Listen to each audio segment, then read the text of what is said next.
Hi everyone, thank you so much for joining us tonight. My name is Nick Van Doren. I'm a senior librarian here at the Nutley Library. Tonight, town historian John Demmer and lifelong Nutley resident David Wilson will present a fascinating program on the Franklin Theater. This program is many years in the making. Pictures, stories, advertisements, and news accounts will be all featured, highlighting this beloved epicenter of Nutley's recreational life. Photos that will be shown tonight are from a private collection and are only known interior photos found to date. Enjoy this night as we travel down memory lane, as you recall the smell of popcorn and the many good times you've had at the Franklin. Where's the popcorn? Good to bring your own type place. We'll put that next time on the flyer. So just a couple little housekeeping things. We are filming tonight. We have Sal Scarpelli is helping us out with filming. So we will make a copy of this, and then we'll eventually edit it and get it onto YouTube. The library has a YouTube channel, so all the people that couldn't make it or out of the area can still enjoy the program. So if you have comments and chatter, if you keep that to a minimum, at the end we'll have plenty of time for questions, and hopefully we have the answers for that. But in the meantime, try to, just because we're going to be recording there, we're using the sound boxes tonight. We're trying this so we can do our hands-free thing. So let me know if there's a problem with volume in the back, especially if you can't hear us. Everything's good? Yep, sounds good. Okay. And this way we can walk and talk and use our hands and all that kind of stuff. Fire department things we have to do are fire safety. The exits, the way you came in is one way, and there's another way out over here, I believe, that takes you out. Just follow the exit signs. So we're trying to mimic the theater. And we always have to give that to fire Just safety. look for the back of my shirt. Yeah. That's good. Good evening, everybody. Welcome again to the presentation on the Franklin Theater. We tried this last year. We didn't get it. We almost lost it again this year, but it's really good to be back. Before we jump into the Franklin Theater, I just wanted to point out a few things. That Franklin Theater was not our first theater. We did have another theater in town called the Park Photo Play Place. Opened somewhere around 1912 or so. It was a very simple, plain building. Obviously, being that early, it was showing mostly silent films, and it was used more extensively for live shows, for stage performances and things like that. But it wasn't really a true grand theater like we know the Franklin to be. The Park Photo Play was located on Franklin Avenue near the corners of Franklin and New Street. There's sort of a TD bank there now, where the Park Photo Play was. I think you're looking at the old high school roof right there, the terracotta roof. So that was taken from the roof. That's a wonderful shot of where it was. So it also was on the avenue. It was a very short-lived theater. Didn't go on very long, but this was wonderful to find. This was hard to find as an advertising card for the theater. The old swimming hole with Buster Keaton. So they would send out little flyers and advertisements on postcards, and I have a couple up here for you to take a look at when the show is over. Now, the Franklin Theater was built on land owned by J. Howe, and you can see up there in the pink there where It's obviously stretched from Franklin Avenue down to Dodge Street. I was interested to see how the homes on the rest of Dodge Street were part of something called Homestead Park development. Around this time, there were still a lot of places. You know, Lambert had finished out his session in town, but around this time, there was a lot of other developers, and I find all these little developments all over the place that I didn't know existed. You know, Nutley on the Hill and Nutley Plaza and things like that. So the land was purchased. There was never any specific parking for the theater. The theater was always just the theater, and you were expected to find parking wherever you could. This is the oldest known picture of the Franklin Theater. This was from the newspaper announcing its opening. You see the wonderful cars in there. We're talking around 1926. You see the terrific marquee, not only the low one, but the vertical one going up there. And just a beautiful shot. Had to come from a newspaper. I spent hours and hours trying to adjust it and bring it back, bring it forward, because it was a very faded shot. And when it did come through, it was kind of interesting to see. The person up in the top left corner is Maurice Brosky. He was the first manager of the theater. The architect was William Friedberg. And the theater itself cost about $200,000 to build. Wow. So it was pretty expensive, 1926. And this came as a shock to me too. It was a 1,400 seat theater. That doesn't seem to make sense to me. Like, I can't get my head around that, but it's advertised as a 1,400 seat theater. So when they did have their opening night, which you see here is September 8th, 1926, it was a grand event. Now, for reasons I'm not sure, the Women's Club sort of sponsored the event. They sponsored the grand opening of it. And the event consisted of several different things. The Boy Scouts opened it up with some patriotic songs, which people stood and sang to. Commissioner Simons and Superintendent of School, Paul Radcliffe, were there to discuss the benefits of theaters and of movies. There was a reverend who was supposed to come, Reverend Falconer, but he got delayed, so his little speech or whatever was read out loud, and kind of caused a little humor in there because he was talking about how good theaters were, but there are some movies that should never be shown, and he had named some, and there was a chuckle in the theater because one of the ones he mentioned was an upcoming show, so maybe it was best that he wasn't there. The organist then played an overture, and at which point there were about 16 Girl Scouts that came and did some folk dances. So this was utilizing the stage and the screen, because there will be a movie that night. But you can see that the theater wasn't just, we tend to think of it as just a motion picture screen. After the Girl Scouts, there was a violinist, and then a vocal trio, and then a tenor with a piano accompaniment. This was a long evening. You thought I talked a lot.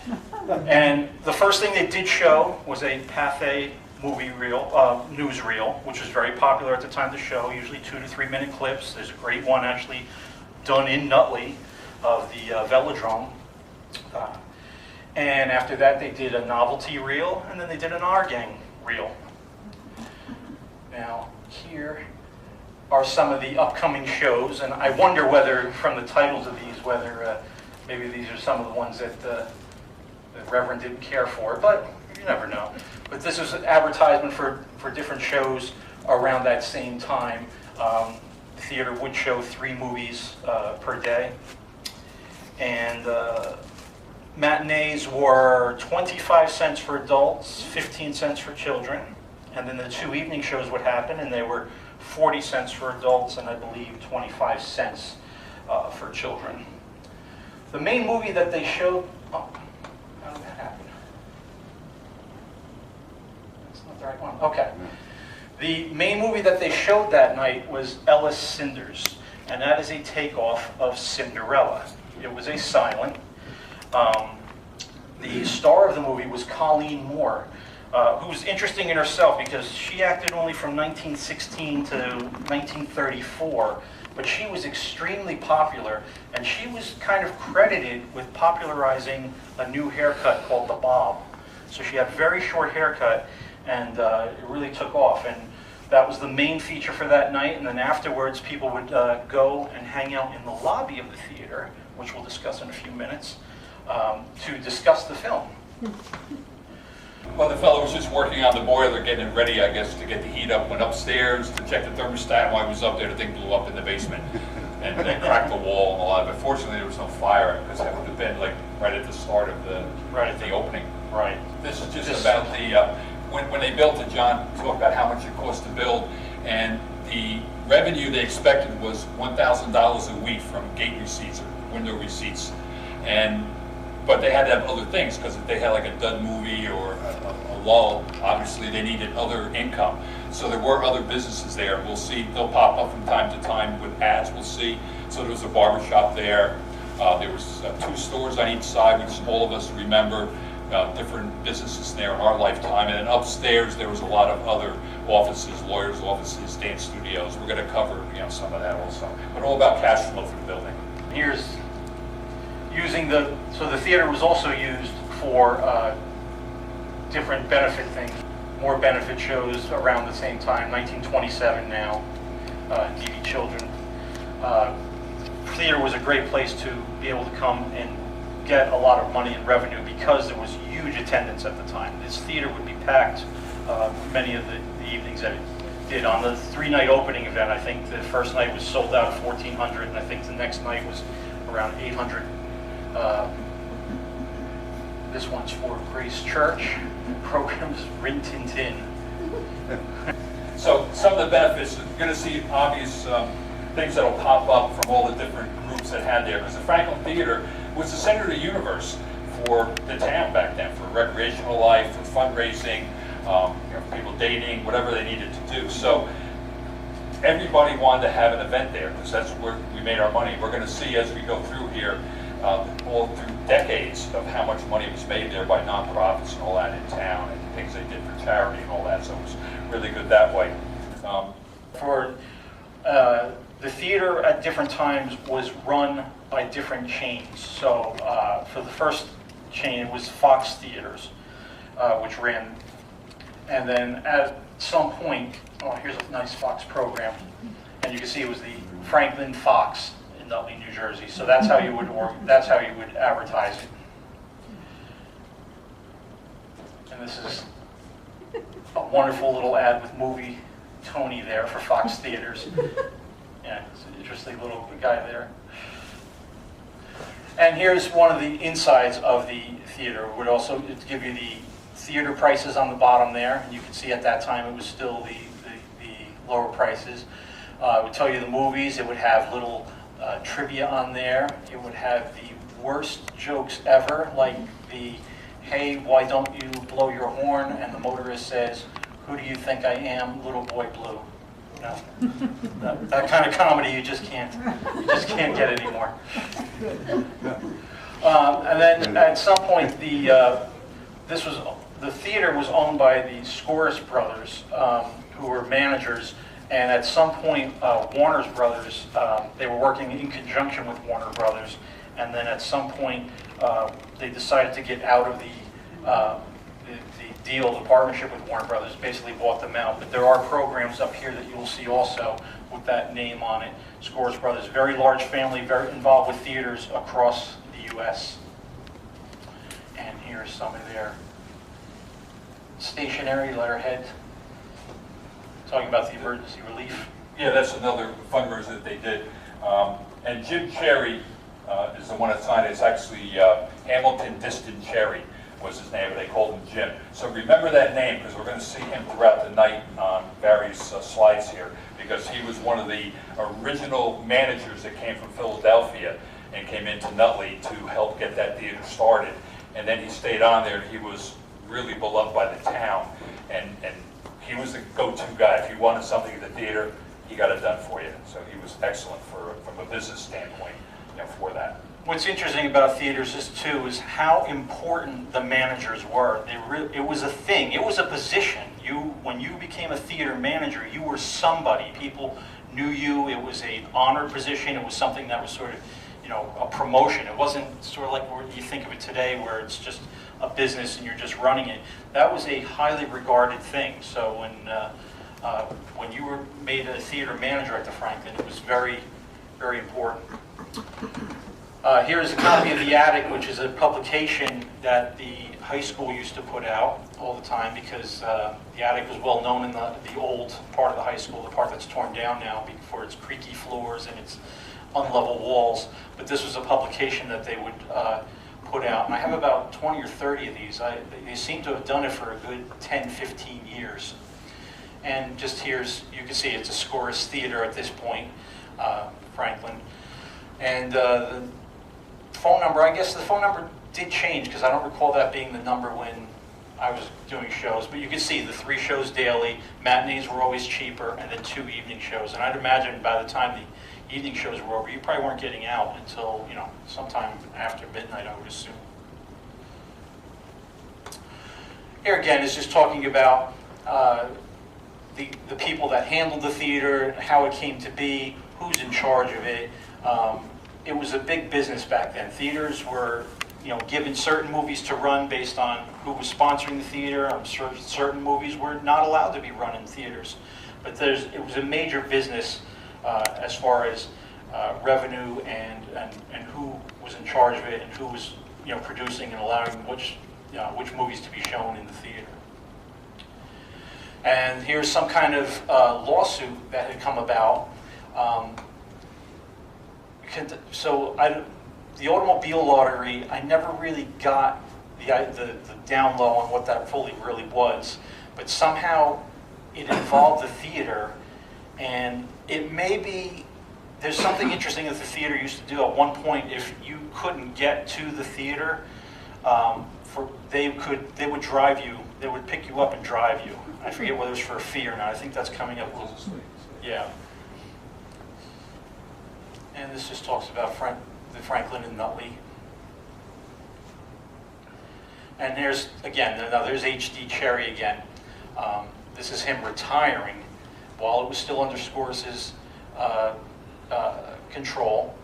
And he came all the way to Nutley from Philadelphia when the Franklin Theater was a Fox theater.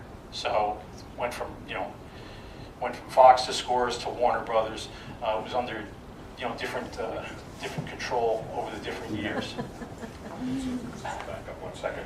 To cover the blue gloss. Yeah. So we saw the button up there. I don't know if we can get back to the blue gloss button. Yeah, I can get to that part. So the blue gloss is like a fun story because early on the blue gloss were in effect in Nutley. So Sunday movies were not allowed. They were not allowed to open the theater.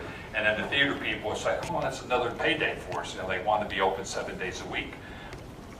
So interesting people. It was Jim Cherry, who Cherry Place is named after him, by the way, in the back. And then we also have Dodd Street. The Dodds were a family that were involved with the theater. The Dodd Street's named after them. And the lawyer that was for the town side or for the blue gloss side was George Bergen was his name. Now it's interesting because Susan's not here tonight, but Susan Farr, Bergen, the lawyer, was her grandfather, and Cherry was her husband Jack's grandfather. So their grandfathers were battling over the blue gloss. And then Susan and Jack ended up getting married, you know, many years later or something like that. So it was a fun connection there. You know, everything connects in Nutley. There's a lot of dots here. It's always fun putting them all together. So obviously the blue gloss were disbanded at that point, and the Franklin Theater won their lawsuit, and they started showing movies 7 days a week there. So kept their cash flow up. So some of the other benefits, just one of the ones, we got some interesting resources, you know, in addition to what John had. We found a book a couple years ago that was written by Barbara Bennett, and not the Bennett family that a lot of you know from Nutley. This was previous to 1940. They lived here in Nutley. It was a family of artists. And she wrote a book that we found growing up in Nutley in the 20s and 30s. And she has many chapters on what she did. So one of her memories was going from her house, which was on Grand Avenue, to Guthrie's store, which was on Highfield, for those of you on our tour the other day, and then on to the Franklin. So she'd have a pocket full of candy from Guthrie's. Hopefully it lasted until she got to the theater, and then she had her candy in her pocket there. The battery is low. And then one of the other things that she did, her mom, Virginia Bennett, she organized a theater benefit for disadvantaged children in town. So she started with coin canisters at all the stores in town. You put your nickels and pennies and all that in those. And she was trying to get a group of children to go and enjoy Snow White and the Seven Dwarfs as a night out for them.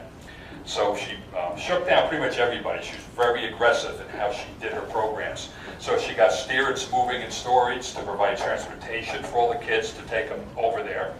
The kids were selected by the teachers and social workers within the town.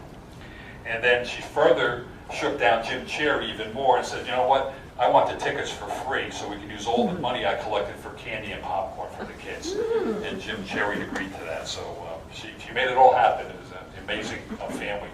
And that's how a lot of the fundraisers went. We're going to go into, I think, the organ next. Well, the panels are just there. A lot of advertisements. We see the trolley, because we had a trolley stop in front of the theater. The trolley would bring some of the films there. The canisters would come by trolley and get dropped off, and then people would come to. It was centrally located to be on the trolley line. When the trolley line came in the late 1800s, and so to have the theater on the trolley line, we had people come from out of town who come there too. So they had the ridership and the volume of people. So it was very important. And this was just another at a glance from 1935, I think, or so. This talks about the theater being one of the things that we had here as an important feature here in the town. Okay, so the next thing we're going to discuss is a wonderful story, and it's a frustrating story. In 2019, I was doing some research, and in 2019, we found the man who owns and has the original Wurlitzer organ from the Franklin Theater from 1926. Wow. He has it in his house. So Dave and I took a visit to go meet this man, and he has every component to this amazing machine. Look at all the pedals on there, all the keys. If you look at the key here, there are flutes, there are tambourines, there are bells, there are accompaniment. I don't even know how someone plays this. But he saved this because the Wurlitzer was an important part of early movies, especially when there was just silent films and there weren't any sound pictures. But after sound started to come in, the Wurlitzer wasn't needed as much. So actually the Wurlitzer, and we'll have Don Lee's going to speak a little about that, was in use for a very short time, relatively speaking to the age of the theater. But when it was taken out, this gentleman took every single component of trumpet, cello, flute. So that means that this worked on a vacuum and a pressure system. There was a motor that drove it, a vacuum and pressure. So when you pressed a key, it would send a vacuum tube or a pressure tube down the line to the specific area or instrument. And it would almost be instantaneous, because I asked whether there was a lot of lag. And he said no, because the system is always under constant pressure or vacuum. So each one of these things that you see a name to is a real instrument. It's, a tube would go to it. So if it's a trumpet, it's a real trumpet, a real flute. I don't know how someone could even know how to play it. I would love to have seen someone. I pulled up some videos to watch people who can still play these instruments, and it is just unbelievable. Now, the thing that's so frustrating about this is he has this in his home. It's not hooked up. He has this particular component downstairs where Dave and I were able to look at it. All the tubing and all the instruments and all those other things were somewhere upstairs in his house, which if you saw how small this house was and all the things this guy had, I don't even know, because he has like 8 pianos, he has Wurlitzer machines, he's got things that play and all kinds of automated music machines. But he has this right downstairs sort of in his living room. And the frustrating thing is, while we were there, he said to me, "Do you want this?" And I said, "Well, yeah, I want this. Oh, this has to come back to town." The thing was, he said to me, "I'll give this back to the town if you can find a place to hook it up. It's got to work. That's the deal." And Dave and I put out calls, and it was one of the most popular Facebook posts I ever put on. We could not find any place that would want to sponsor or house this. It's got to be someplace big. It can't be the museum, it can't be the Van Riper House, because you got to remember, it was a 1,400-seat theater that this played in. This is a big machine. This is a loud machine. I was hoping that somehow it could be incorporated into the new On3 thing, maybe as part of some kind of entertainment system over there in one of the grand lobbies, but I never got any feedback from that. So right now, this sits in this gentleman's home. He's not very young, and he's got relatives who aren't interested in any of this stuff. If we can't find a place for this, I'm so fearful that this will be lost forever. So we have to, Dave and I are going to revisit it. We're going to try to speak to the gentleman soon and just say, we understand your want to have it hooked up, but could you maybe either one, leave it in your will that if something, God forbid, happens to you, that it can come to us, or two, would you reconsider and just let us take it and get it in town, and then we can worry about, because with COVID and everything else, it's been impossible to do anything. You can't discuss, money for Wurlitzers and where you're going to put it. The world was basically shut down right sort of after we met this guy. So we're trying, but this does exist. This is the Wurlitzer from the Franklin Theater from 1926. The machine has to be worth, I don't know how many tens of thousands of dollars, and we can have it for free if we can find a place for it. So it's too small. It's huge sound. Think about the theater. Now, I have two Nutley fellows that work on these that are willing to donate to help us restore it. One even has one of these in his garage, or a similar one. And we also have people that want to play it, that know how to play organist. So we have a lot of the pieces. The place is what we need, just a place to put it. High school. So it's a thought that came to me too. Wouldn't it be great to have it in the high school? But I just don't think they're going to have the space, the time, or the funds. It's a lot to hook these up. You have the console here, but there are compressors and vacuums and tubes, and we'll show later in the theater, where the instruments and stuff were behind these gigantic, grates where you could hear them but not see them. So we're going to revisit it because we can't let something. It's a miracle to have found it. I was just interested in knowing about it, but to find it, to go see it, to go touch it, and then to be told that you could have it for free, and then have to walk out of there and not be able to find a place for it is heartbreaking. And I've run into stuff like this where I've seen something and I should have said something to the person, please make sure this comes back to the town, or can I have it from you, can you will it to someone? And then it doesn't happen, and the person passes away or something happens, and you go to try to find that item and it's gone. It's either thrown away, house cleaner comes out, and they don't care about antique stuff. So this one's going to be a heartbreaker if something happens to this, because this is a once in a lifetime find. So now this picture came from Don Lee. We'll talk about the closing of the theater soon. But this was the piano that was in the theater, because sometimes you wouldn't have to have.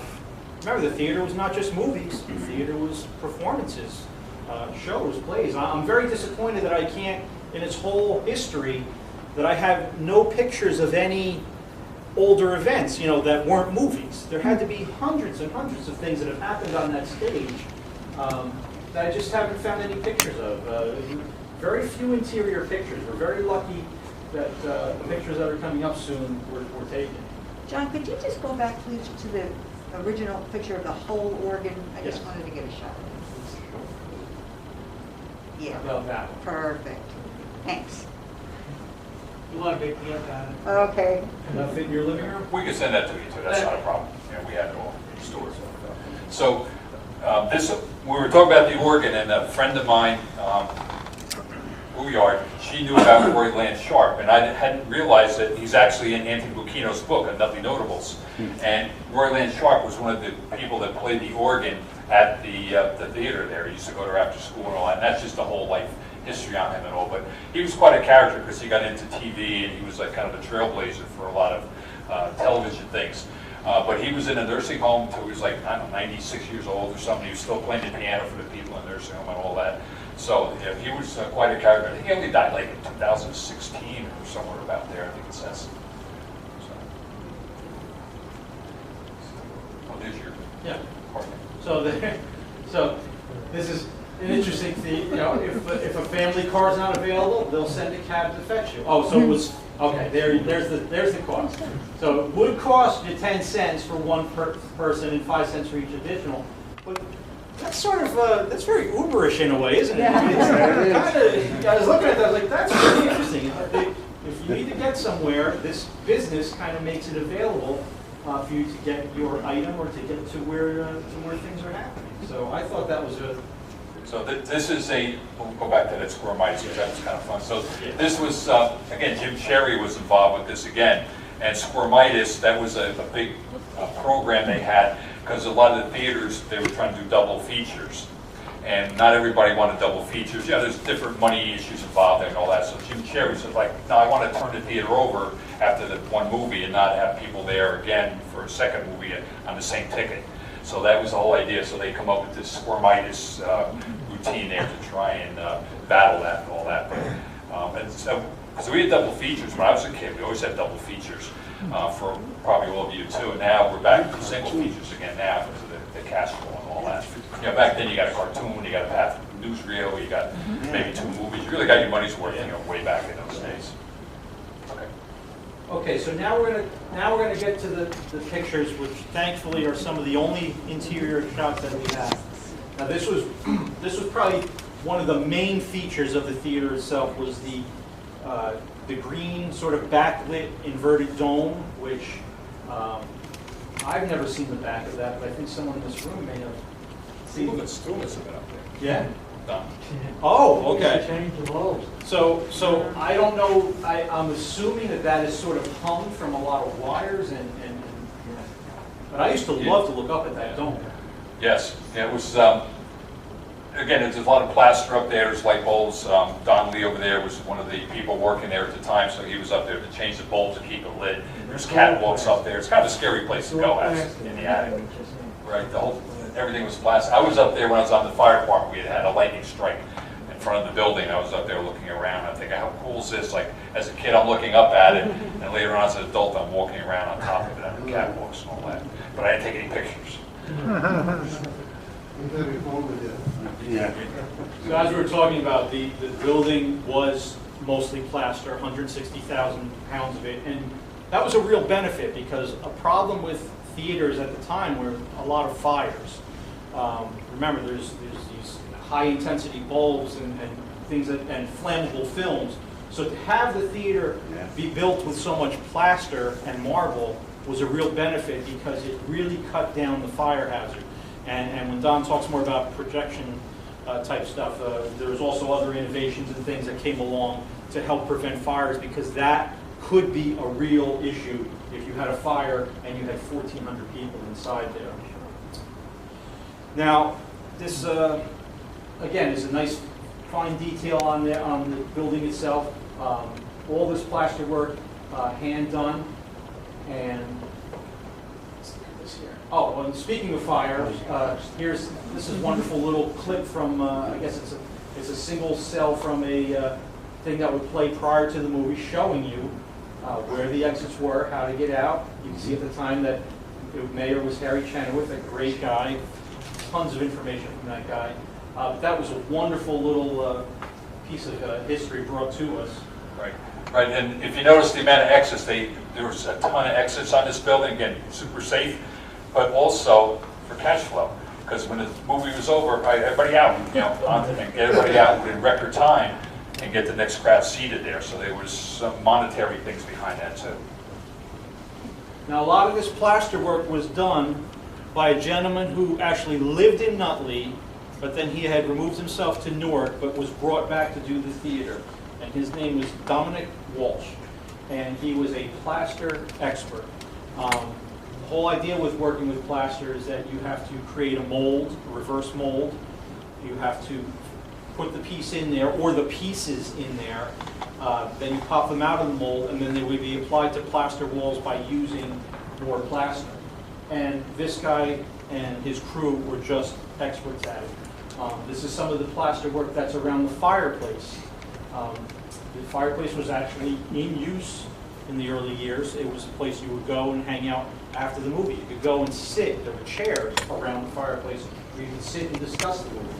There's some closer details. It's been painted over a lot, but this type of plaster work was very common for sort of the grand theaters at the time, and it's really what set them apart from a lot of the other theaters.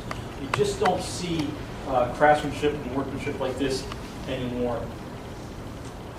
This was sort of the, from what I understand, the color scheme of the place was old rose and gold, and the ceilings were sort of an India tint brown. And this is sort of that medallion with the grand chandelier, which I don't believe that is the original chandelier, but that medallion is certainly original. That's where that hung. Again, here's the fireplace from the further back view, obviously not working at this time, but just so ornate, so pretty. Every time I see these pictures that are coming up, this breaks my heart that, that this place is gone now. Now, as we mentioned before, it was 1,400 seats, and they were all upholstered seats, so it was very comfortable for the person coming to sit in the theater. And this is called the Proscenium. Proscenium, which I didn't know. I don't know these things. I'm not a theater person. That is that sort of grand archway that is right at where the stage is. Now, here's the stage itself, and I guess Don can explain more where the orchestra was, which I assume is down lower. But the stage itself was used for plays, benefits, and shows, none of which do I have any single pictures of. Anyone knows about it. Here's a wonderful shot of the ornate plaster work for the columns. The columns were plastered, and then they were hand painted. And I don't know, to be honest with you, if they were ever touched up, how many times they were touched up. Don, any recollection of? No, they were touched up on top. Those pillars, they were a hard something. They were not plastic. The pillars itself, yes, it was like a shiny old marble. So that pillar was a real marble and not plastic? It was a fake marble. It wasn't plastic, that's for sure. Yeah, another beautiful shot. Yeah, and the shame is because when you're in the theater, I remember remembering how beautiful it was, but when you see it with the flash on it with this much light, because when the lights come on, you're generally leaving the theater or they're down on you. You're not seeing this kind of detail. If you had shown me these and not told me where this was, I never really would have guessed this was our Franklin Theater, that we had this kind of craftsmanship inside the theater. I mean, these columns are just absolutely stunning. You can see there that they really were plastic, like a column. I thought that. So the columns were, what do you think the columns were made of then? It's like a hollow sound, maybe some type of wood, very light wood. But hand They're not painted. as heavy as what you think. But hand painted to look like Right, art. right. Yeah, well, this is plastic, hand painted. Now the curtains themselves were a velour. I'm sure that they're very faded here, and we're probably more in the bright red tone originally. Now, my understanding is this where the components for? Yeah, that's on the left side. That's the left side one. Yes, that's probably where the organ pipes were. So the organ and the music and all those instruments that you couldn't see for the Wurlitzer would be behind there, and the sound will come through because that grating, whatever that is made out of, is perforated. It's got holes in it, so that you could, The pipes might have been on both sides, even if possibly, because there were one of these on both sides, correct? Right. This one happened to be that's the heater, the hot air. Steam they took out a long time ago. Up there, that's a heater, That's the heater. but not original to the theater, right? That never would have Steam been. heat. The steam heat was Right. when the boiler blew up. That was steam. Right. And you can see some of it, was starting to deteriorate at the time, but totally recoverable. So in perfect shape, actually, if someone put a little time into that. And this is the same side or the other side? This is the left, this is the right side. This is the right side. Proscenium's over here. So I'm assuming by the amount of instruments that I was told that this Wurlitzer has, that I bet you there were instruments on both sides. Oh, yeah. They're probably some of those pipes are 14, 15 foot high. Right. So you can't really get your hands. Right, he's talking about the organ pipes themselves. Instead of instruments, you just have the actual organ pipes, which would range from extremely high to incredibly small. More columns. Just amazing, yeah. That was a later addition. Just amazing workmanship. Held up extremely well. I know there was some damage to it. Now this is interesting because this is stuff that you guys, I myself never really would see. Sort of the interior. Well, it was so dark in there too. So I think none of it really showed, the flash out and poured out. I mean, I think of dozens of times I was in there, I never ever really realized what was there. There's probably layers of dirt on it over the years and stuff too. The original so had that pop. theater had a wall there with this glass. Because with his doors on, those are the two main ones that go between the balcony and each other. That's what this wall is. Right, for those of you that were in the theater before it was tripled, you remember the lobby, the heavy doors. The doors had really thick glass, like double thick glass on there, heavy steel doors. That was soundproofing. You had the trolley going by, cars. They wanted to make sure that the sound didn't get into the auditorium or people chattering in the lobby and all that too, just to keep all the noise separated and all that. And then that was all lost when it was tripled. Just more shots of the interior. But the tripling, in deference to Pete Vivian, who was the owner at the time, the manager, when they tripled it, a lot of theaters, they went right down the middle of the big auditorium and broke the dome up and everything else. He kept at least the main auditorium intact and then just made the two balcony areas with the stadium seating into smaller ones. You'll remember that, I'm sure you've all been there. I think everybody in the room probably was in that Franklin at some point. That's why you're here, to see it again the last time. That's the stairs that Don used to get up to the projection room. Those Or the front. employee stairs. There's the main entrance. There's an entrance off to the side out in front. That's where. That's taking one of the portholes around Right, the so main theater. So this is Don's view while he's working. But just that dome, I think, really made it. We just found recently, right before the theater closed, the Proscenium lights over the top. We went back there, we didn't even know they were there. So I went and put bulbs in them and wired it back up. There is some of them out now, but the first right above the screen. So originally you didn't know that. I never even knew they were there until I went up to the ladder and went back. You can get that from up in the attic. Okay, so some of the other events that went on there, and Jeff Grieco from Franklin Reformed Church, their historian, he sent me some of these. We can go through these fast.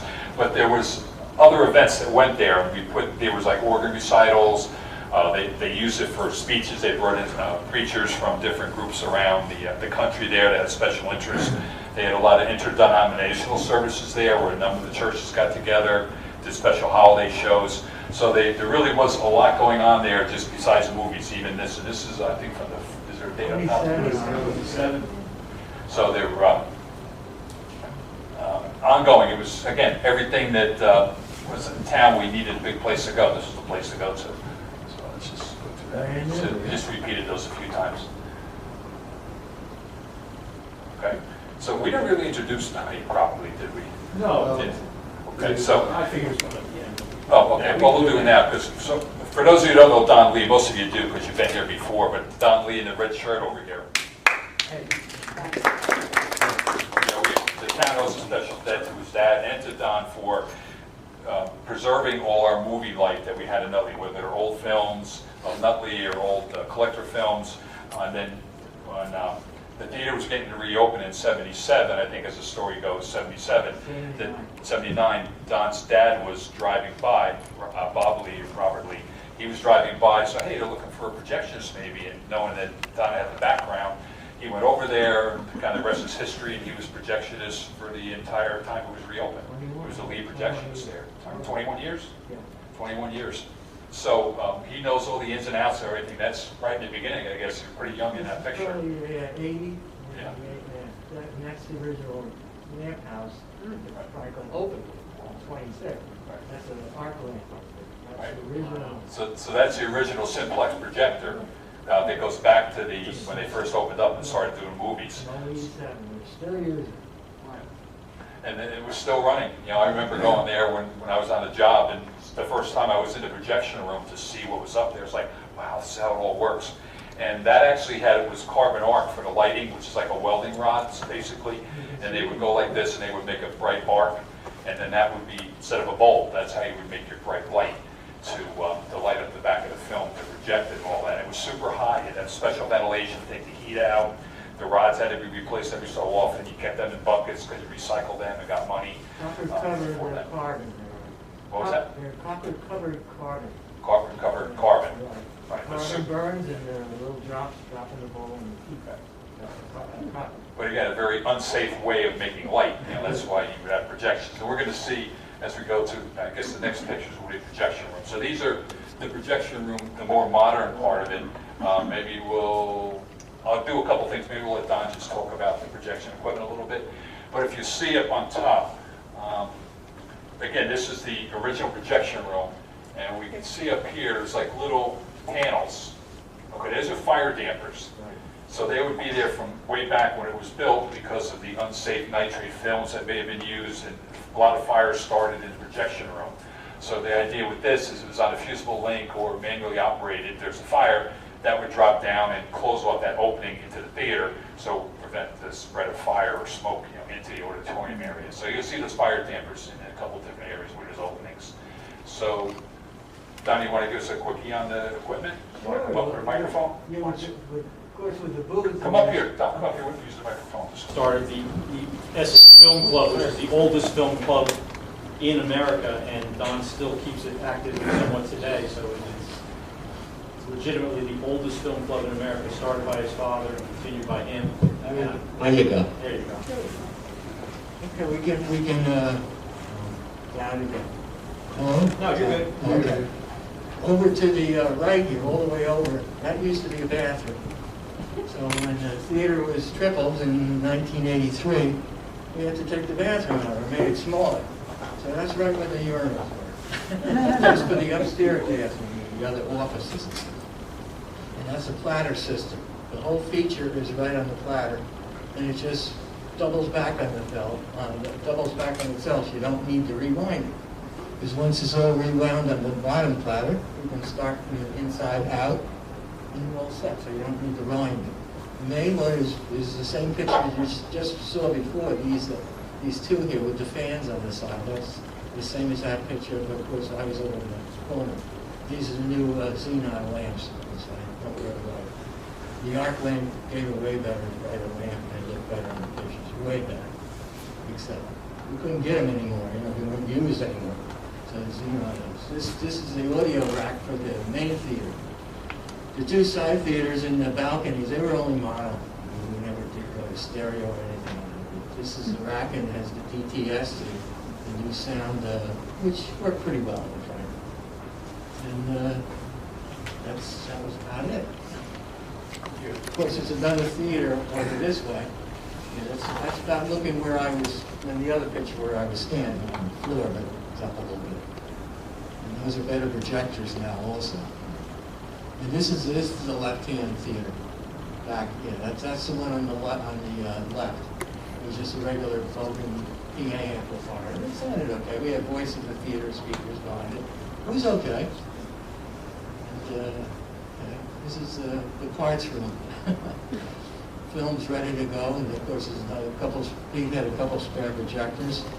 I had to change one or two of those a couple times in between shows. And I had to get somebody downstairs to help me plug it up and put it back on the pedestal. And that's one right back there with the lens hand, right by the pickup table. These are the old canisters with, like, see, numbers 1, 3, 4, 5, 6, 7, 8, 9, 1, 2, 3. That's where the old films used to be when they were 20 minutes apiece. It was only 2,000 foot of film, and they were 20 minutes. You have to change over from one to the other. And a bunch of reels, and these big new reels are for the main theater. There were 6,000. They had 3 20-minute reels on there, so 6,000. And usually 2 of those would do a feature, the whole feature. This is a Century. This is one of the Century projectors made in Bloomfield, New Jersey. It's a lot newer, it was from the 40s. The E7s went out when we changed over in 1983 to the 3 theaters. So they went out the window. Well, we still had them there, and they were still working even in 26. Some extra films ready to go back. Should have had an elevator, though. Those things I had to never do that today. Which you don't use anyway anymore. So. Some more shots of the booth. That's the main panel, the main electric panel to turn everything on. Of course, the booth was probably, the walls in that booth were probably maybe a foot and a half thick. As Dave said, you know, for the fire in this, you know, it was like you had a little cave in it. Like the fire started and those drawers went down in the front. You stayed in there with it. And after time you get burned to death, maybe. You can see there's the thickness of the wall. See it there on the outboard? That's for walls. That was a nitrate film. That's where they broke through when they new projectors. Yeah, we had to move them slammed all. through the hammer. We had to put them closer. Because, we had to put them closer because they wouldn't work.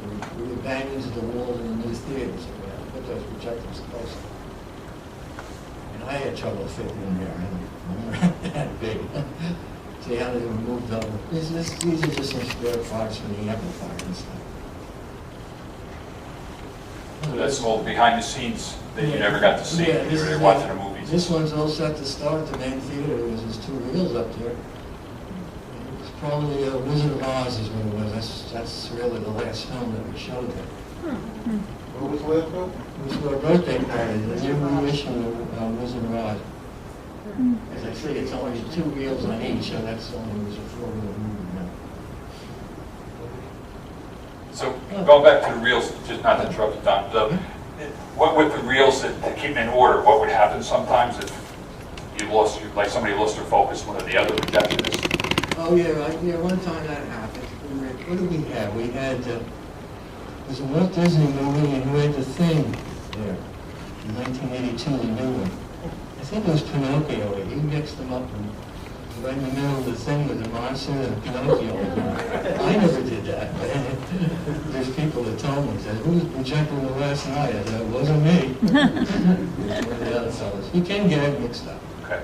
All right, so that's good on the projection, so that's a lot going on there now. I remember when I took Diane there when we were first married, I showed her theater, and we always talked about that the film always broke at the Franklin Theater. It seemed that there was always a break, you know, in the middle of everything. And we were watching a Tarzan movie remake, and right in the middle of him swinging across the river and the crocodiles are trying to get him, it broke. And it's like, and she's laughing, like, yeah, you're right, it always breaks like in the best part. And then when it restarted, it was like into the next scene already, so we never really saw, you know, fighting alligators. We might have just switched over to the next reel, because they were single reels in that picture. Right. Now it's all digital. Yeah, that was a much more terrible easy. movie anyway. You were there when it was single, but that was a single theater. Yeah. Okay, thanks for your expertise and for showing us all those movies over the years there, making it all work. What's really cool, and just to go just a little more into his field, is Cindy and I never got to see, you know, the projection room just like you did here. But we've been going to this drive-in movie theater recently that runs 2 1949 Simplex machines, and the work that the projectionist does is really old school, and it's fun to watch. And we're allowed to go into that projection room over at the drive-in and watch. And it's that old blip theory thing. You know, you guys see the blips. So, you know, a lot of times the movies would come in and they would be, you know, 4 to 5 reels, I would assume, right? Single. Yes, off of where that theater that you were. And they go about 20 minutes each. And I, you know, and I was sitting at once I got to see it happen, I sat in my, you know, lawn chair in front of my car the next time, and I saw a blip, and, you know, after the changeover, I clicked it, and sure enough, 20 minutes later, the one blip comes on, that tells the guy that he's got to get ready. And then the second blip comes on, and just through magic, I guess you're cutting one projector off. One cylinder goes up and the other one opens up. And it always happens at the change of a scene. You know, someone's walking out the door and they go from inside to outside, and you don't know it happened. Like, it's so fun to watch them do these changeovers and you know, calculate it. And the Simplex, that the thing has a cute thing. I don't know whether this has it or not. Probably has a bell on it. Has a little tiny bell. So about 5 minutes before that reel's going to run out, I guess through centrifugal force or something, Yes, that's all it is. it allows this little lever to come out and tap on a bell. So the projectionist hears the bell and he's like, okay, I've got 4 or 5 minutes to stand up, get ready, watch for the first blip, watch for the second blip, and switch it over. It's really old school and it's kind of fun to watch.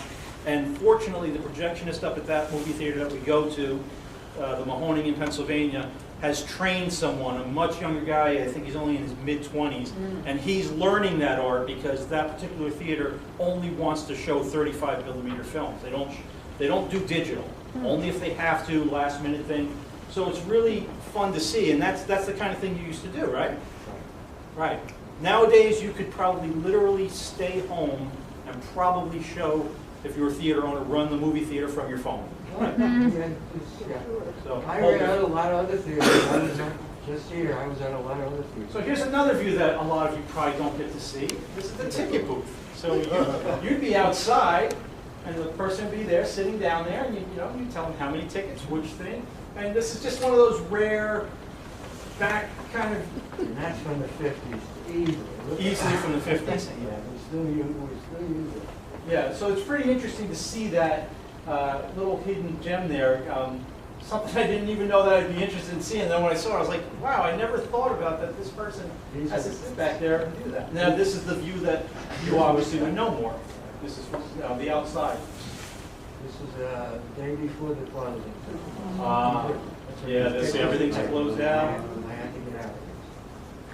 Yeah, it's a sad story about the closing, and it's unfortunate that had to happen. I think there's some more interior shots, right? Right, but we can all picture that full of milk duds and jelly beans and everything else, and the dots and jujubes and all that stuff. Spelled popcorn, the bonbons, just a few more. You know, we were fortunate that, Don, these are the only pictures that we ever turned on the interior. This is This is at, just at the end. Hey Don, how much was a movie at the time when it was closing? What was a movie cost running around? What do you mean there? The cost of the to get in, Oh, it was, ticket price. I think the maybe I think he was charging $4.50. Wow. Never had different prices for matinees. I remember it was $4.50. And welcome that back. $10.50. Always the payphone, we call our folks to come pick us up or whatever, taxi to take us home, and then we're going to show the necessary rooms here. We can see the one right off to the left there. No handicap access there for that. Yeah, there's a couple set of stairs you have to navigate to get down. Yeah. And that's the modern hallway that a lot of us remember after it was triple. A little bit more lobby. Some of these date back to the framing, date back to the original plaster work that they did there. That was part of his commission to do that. This is just the stadium area, the balcony area. It's probably the right-hand side of the right here. Yes. It was nice and steep. They're actually doing that now, that stadium seating at the modern theaters. That's kind of ahead of its time. So you got a nice tall person in front of you and still see the movie. 85 seats and Because we have to show that. That's part of it. This is for the girls because this is the men's room, so you guys are getting a chance to go in there. that looks like 26. Yeah. There's a lot of use over the years, I'm sure. Hey, it's all part of the history. Necessary. So we're back again. We interspersed some of the different fundraisers. Rotary was still gigantic back then, and they ran special events. They had Easter egg hunt going, free tickets. You go to Easter egg hunt and go to the theater with free tickets to see a show. Actually, we saw that one panel where Jim Cherry retired. Well, guess what? There he is again. He's still around. So he rises like a phoenix. He kept coming back. He was such a popular guy. This comes from our 1942 Nutley War movie that we ran here 2 years ago, and it's just Miss Polly was showing, and this was just one of the screenshots that was in that movie. We were able to grab that out of there. But again, we're looking at some of the stores here. We can see up top here, there's lawyer advertisements on the windows. There's stores over here, store on the right. So a lot of different stores through the years. That's what we're showing that night, is Polly. And Dave's in, Now, one of the other events that they did there, and this is from the 40s now, we found this some fire department history from a book, scrapbook that was saved. And back then, the firemen and police didn't have pensions. It was all done out of their own pocket. They could set their own pensions. So prior to the pension funds being set up, they ran these benefits back there. And they were like major league shows. They brought a lot of talent in. So they had a combination stage show. Some was local talent. Some was imported from outside of the area. You know, some were musicians, some were acrobats, some was riding a bicycle. There was all different things that they did. We wrote about that in an article in Nutley Neighbors a while back and listed the shows because we have all commentary on what went on, but no pictures. And to have those pictures would just be incredible. So once we get that time machine going, we're going back and fill in the holes with all the pictures. But then on top of it, once you had the benefit, then there would be a movie after the show. So you had the stage show first. There would be 6, 7, 8 parts, comedians, interpreters, you know, impressionists, all that. And then they would go on to show the movie. And they always had like a big movie, like a Word Rogers movie or a big time movie too. And the tickets, back then they would sell like 6,000 tickets door to door. And that's how they would make their money and then take their cut from the theater there. That was one of the things, the great moment, one of the movies they showed back in the 40s. These are just ads that we had for that. And then the fire department was involved in there too. Chief Andy Hutch, who's one of our longest serving fire chiefs here in town, he took advantage of the lobby there and did fire prevention displays. This one was kind of gruesome here, the cemetery of fire hazards. But he had the firemen, rural carpenters, a lot of them back then, and he built these displays. And he would go around and do different exhibits like that to get a safety message out there. Back in the 40s, he was really one of the ahead of his time kind of guys. And even when they did these shows, the people that were running, commissioners and all that, they always gave safety messages to as part of the audience presentation when they did it. And then some of the other things, this is Fred Frobos. Mike's not here tonight, I don't think, but the Frobos family, very famous, large family in Nutley, into a lot of things. So that's Fred Frobos. He had a dance studio on top there on the second floor for a while. So he was one of the lead entertainers in one of the fireman benefit shows because his family had a history of fire department service. But he was a nationally renowned dance instructor and had a studio in Nutley on Erie Place, and then I think he taught at the country club too on Tennis Place.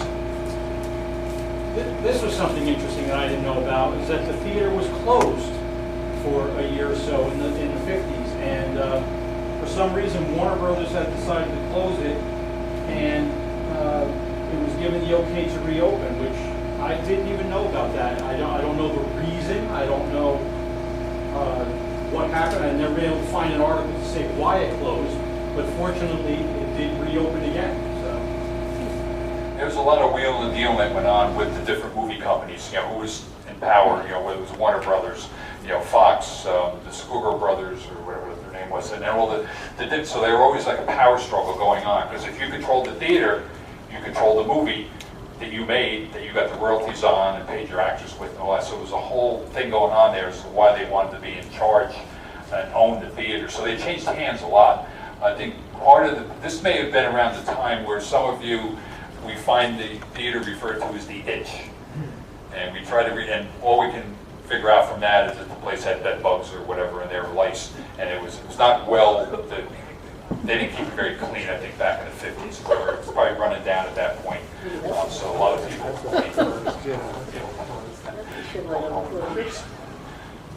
So these are just some of the ads, you know, that we have just to fill in some of the different shows they were showing. We're going kind of, we like these because they have a lot of local ads on them too. So we grab a lot of other information out of these two local businesses that were here in town back in those days.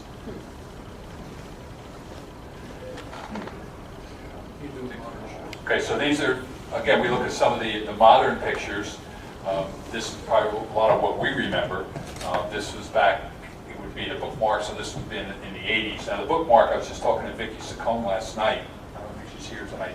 But her folks, and she ran the bookmark. They had purchased it from someone else a while back, and then they morphed it into a candy store, a lottery machine, and a bookstore and all that.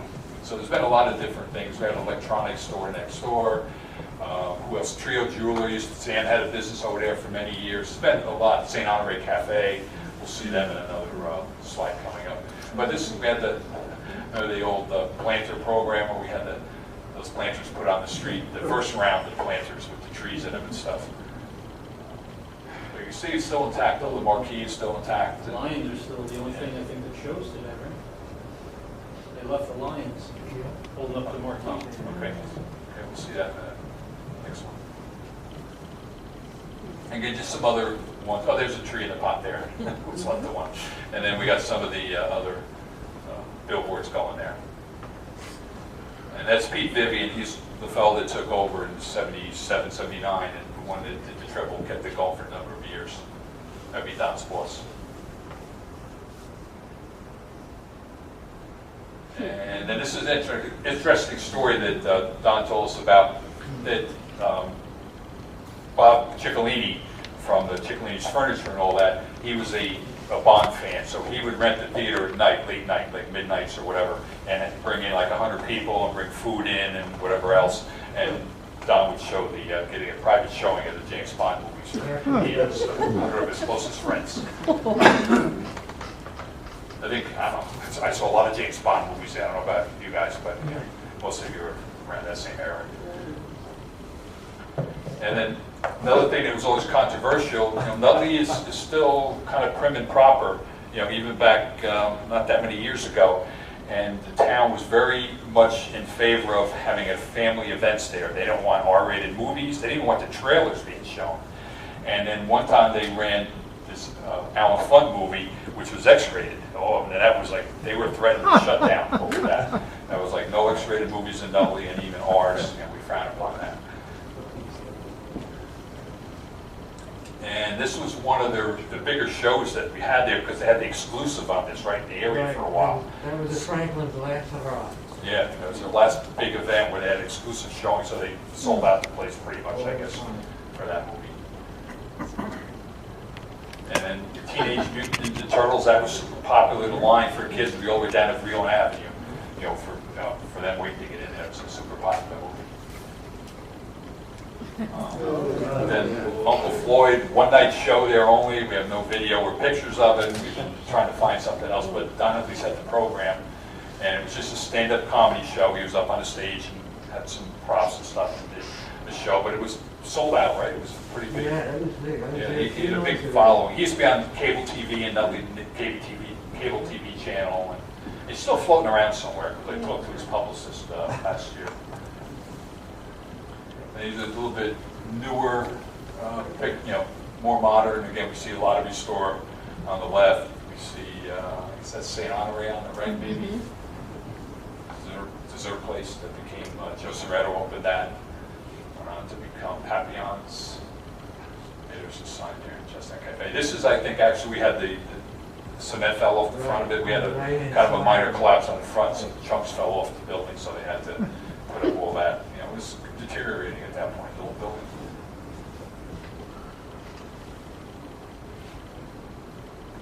And then this was the final movie, the restored or enhanced version of The Wizard of Oz. Was the very last movie. I mentioned that before. That was the very last movie that was shown there before they closed their doors. And then just, most of us know what's there now, so it's converted into a residential building. This is on the back of the building on Dodge Street. We have a parking garage underneath, and then apartments on top here.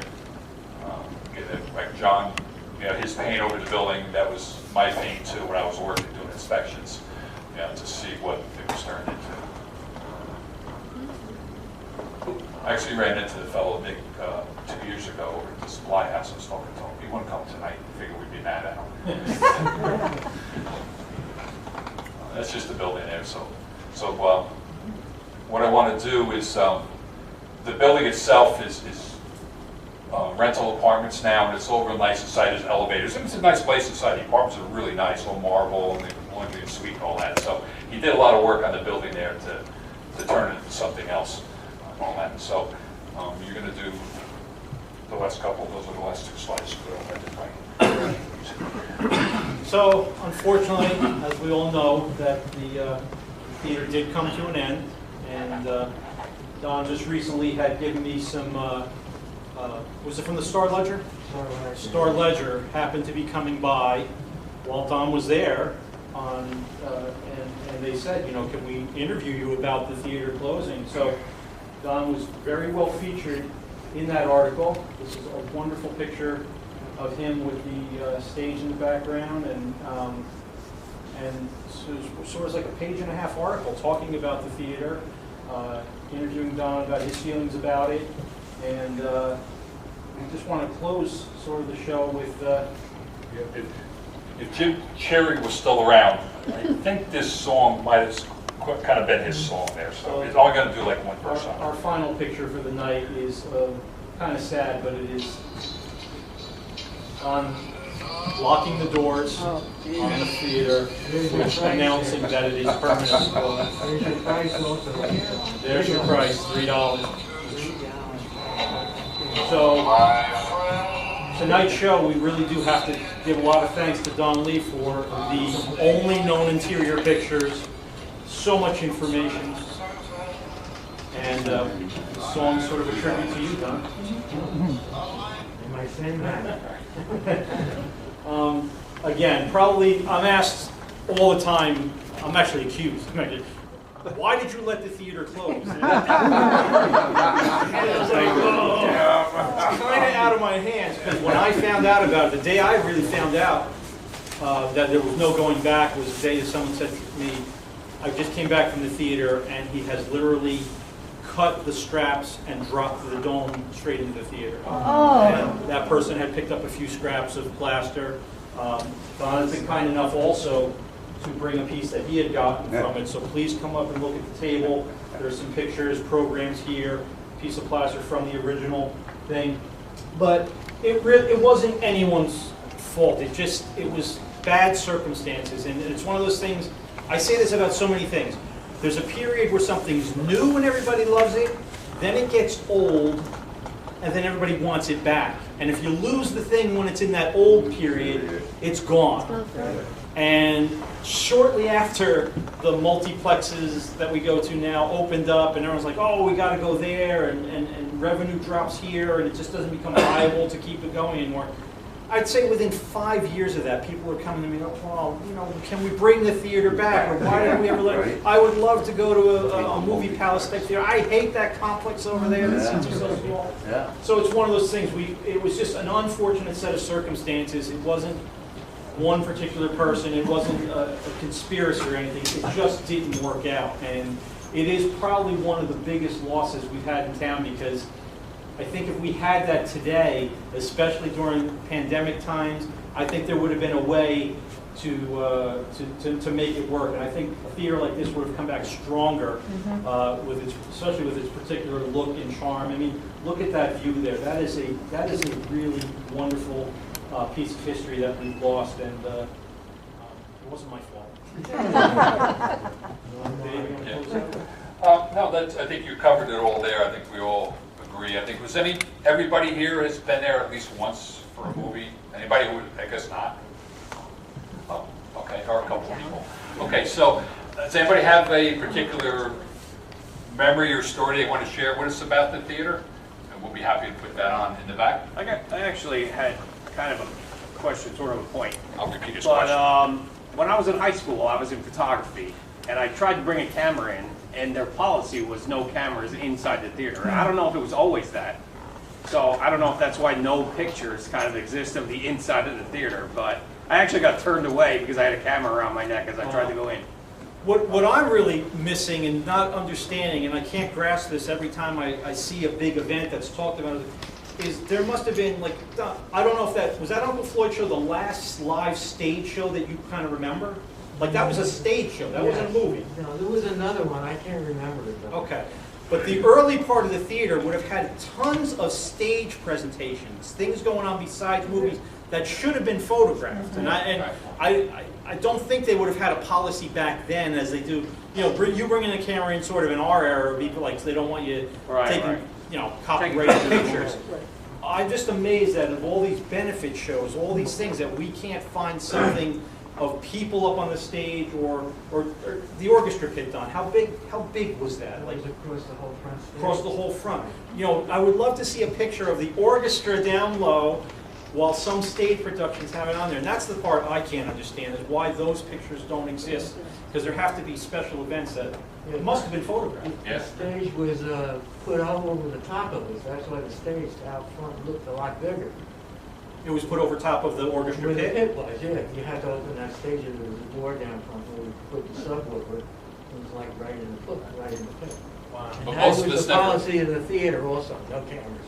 Yeah. Most of us realized that it was not even, we didn't even know it was there, you know, because it was kind of invisible, you know, to where you were seated and stuff. I saw some other hands come up, yes. We had our kids' birthday parties there. You used to be able to rent the theater, and the whole thing was you couldn't bring a camera. We don't have pictures of our kids' birthday parties. It's not even like out in the lobby, we weren't allowed to have cameras.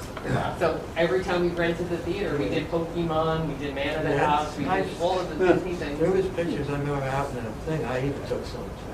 Well, they had just told us no, so they knew it was a thing, no pictures. So all the pictures you took are bootleg pictures. One of the other projections brought in, I mean, one of the other ones brought a camera one night. It wasn't recorded. It was the Lion King.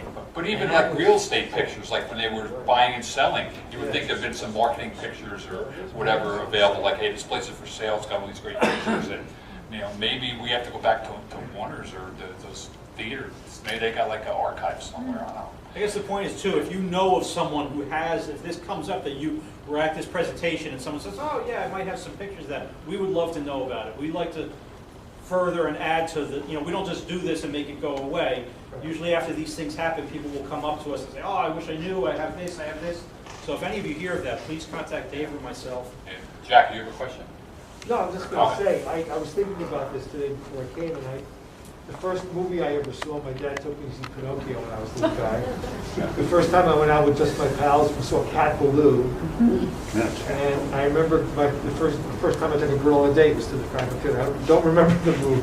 We read about it. It was mine. Shut up, Vicky. And there were some odd pairings of movies too. I was there in '67. I had to do a movie review for Paul Primore's wife. She's our English teacher at the middle school. And we did a movie review. So I went there in the, which I'm still waiting for my grade. It never came back. My brother went and my mom, my dad went. It was two movies. It was The Odd Couple and Rosemary's Baby. What a pairing that was. And I was going to do The Odd Couple, but of course Rosemary's Baby is, you know, a young guy kind of thing, had more interesting things in it. And so I ended up doing a review on that instead. Didn't really understand what the movie was about, but at that time I think I was too young. But yes, Vicki. Don, were you there in 1964? I was around, but not at the Franklin. Not at the Franklin. I just wondered when, how startling it might have been for you to see me and my friends screaming at the screen to well, watch A Hard Day's I was Night. there every Saturday morning. Yeah, I mean, 1951 on, I was there every Saturday Okay. with my brother. how silly was that, to watch the Screaming Beatles at screaming at the movies? I mean, I did it at Jay Stadium, and that made more sense, but not in the theater. What movie was it? What Hard question? Day's Night. Anthony? No, when I was at Holy Family, the school rented out the theater, we all walked from Holy Family all the way down there. They showed this movie about some kid in a boat in a raft, and they get Jewish kid and a Catholic kid, and I don't really remember much more about it. But we all walked, and then after the theater, we had to all like make our way home. From the theaters. I lived in Belleville, you know. So like, I'm walking, I don't know where I get there, you know. Jack, we went to see Gone with the Wind, I think, with the middle school. Gone with the Wind Was in our junior class. college, yes. I'll say yes. So we were like second grade, third grade. Yeah. They just let you go? Yeah, It was over. Yeah. Go home. Yeah. Wow. One other thing happened, I wasn't going to share it, but we saw a really bad Burt Reynolds movie there. With You got to be my more friend. specific. It's a little redundant. Well, we went out to downtown Bloomfield, and I had the engagement ring in the car. Oh. So that was after the movie at Franklin Theater. You probably weren't paying attention to the movie. 1970 something. That's a story that, a similar story I heard from John Sarr. He's not here tonight, he usually comes to our events. But he was, he and his sister, they were given money to go to the theater back in the 50s to go see a show. And the parents were going to get out of the house, go away, come back later when the show's over. And when he came home, his brother Danny was there. So he had been born while at the hospital. He was at the theater, I guess, and they brought him home and all that. So that's like his 50-cent show that the parents gave me, got the baby brother out of the deal. What year was it that it closed in? 2000. 2000. November of this year, it's 21 years this week. That's like exactly when the AMC theater opened, right? It was like 2001? Yeah, that wasn't the football that 2000? It was like 99 or 2000 that movie Yeah, theater it was opened. 2000 that AMC went. Yeah. It wasn't, certainly it didn't help, but it wasn't really it wasn't the main reason, for that. Both you guys are researchers from the get-go, John and you, Dave. Floyd Vivino lives in Potomac. If you ever want to talk to him, Floyd Vivino on your screen. We'd love to see if there's any pictures of that event. I'm sure he's available on one of his websites. You tried, didn't you? I did. I called his publicist. Oh, you did? And he didn't want to give me anything. He didn't have anything. He was actually not very pleasant. The publicist, not Uncle Floyd. But I remember seeing him up at Ricchio's studios up there, because he used to broadcast out of there. Way back, yeah. Right, Oogie's publicist. Robert, you got a question? One question there. Maybe the people in the audience remember this. The phone booth. If you were sitting sometimes in the main theater, very quiet, and people dropping coins into that phone. Yeah, and you could hear it into the main theater. Yeah. That phone wasn't in the same place. It was in that little room over by the front door. There was a door on it. It wasn't in that, back then. That was still there. And where did the chopper sit, the ticket chopper? Did they have one there? They had one by the front door. Okay. Yeah, right. before. That's the guy that gives you tickets. Yeah. Anybody else got a story about they want to relate here? About there? Okay. Oh, do we have some more stories, some good dating stories? We went to our first movie there, but I was with my boyfriend, he was with his girlfriend. Yeah. But that was, we saw it. We saw it, yeah. No, not yet. No, The thing. 1982. Yeah. One of the big things was sneaking your friends in there too, with all the exit doors they had. Security was a big issue there for intruders, so to speak. So one guy would buy a ticket, and he would go in and sit by the door, and nobody's around. They'd go open the door, and everybody would run in. So one time I'm sitting there by myself. I wasn't with a group. I'm sitting there watching this movie, and a whole bunch of kids come flying in the side door, and they all sit around me. And then the usher comes down, like, "Oh, you guys out of here?" And he's looking at me. He's like, "I know you got a ticket. It's okay." I would tell them downstairs. I had a ticket of that stuff. Somebody came in. Yeah. I said, we're about the left-hand side all the way down from. Yeah. Yeah, you got a bird's eye view of Right, that's why I everybody. had to do that. They used to go, if they needed help, I would go in there. Another job. Everybody's got memories there, their favorite movie that they went to. Right? Like a favorite movie or anything?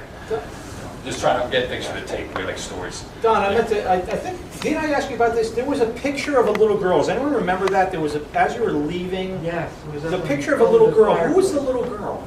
Pete doesn't know, he just took it. He does have that picture. But was it in the theater when he got No, it? it was in top where it was over the fireplace. That's what I mean, but it was in the building. Yes, he doesn't know who it was. He said it looked nice up there, so he left it. Yeah, I remember seeing that He picture. all the fixed it time. up, put it in a nice, well, you have a picture of it too? That's it, right? Isn't that the girl? I remember that. The frame looks like I was wondering if it was the daughter of one of the owners or that. something. No, I asked. You did ask her. All right, well. Was anyone else afraid of the dome as a kid? Because I went in to see Planet of the Apes with my mother. That was, what, the 70s? And just looking up, and it scared me that she actually had to move me, and we had to sit back all the way to the dome. Like, I was so afraid it was going to fall. And you know when kids get fixated? It's about 55 foot, I think. That was high. It scared me as a kid. I don't know why. And the cleaning light is right in the middle of it. Real. What's a cleaning line? They turn that on Turn when it you, on to when you clean clean, the theater. so it lights up the whole theater. Oh. It's right in the middle of that dome, you can, and there was like a catapult upstairs. You There's do no it from dome in that downstairs theater? below that lamp. There's no dome in that? The dome is towards us. This is looking toward the, Yeah. that was part of the old cooling system up there. But Yeah. those two vents there, they weren't used for the heating. The air conditioning, frankly. Yes. The original theater did have good ventilation. That was Yeah, something they that was used- very they specifically used- mentioned. They used tons of ice. Really? The fan blowing over. Really? It's wonderful. They didn't mention that. That's interesting. Oh. And a lot of fresh air, fresh air. It's not really would- humid yeah, though, that'd be because of the.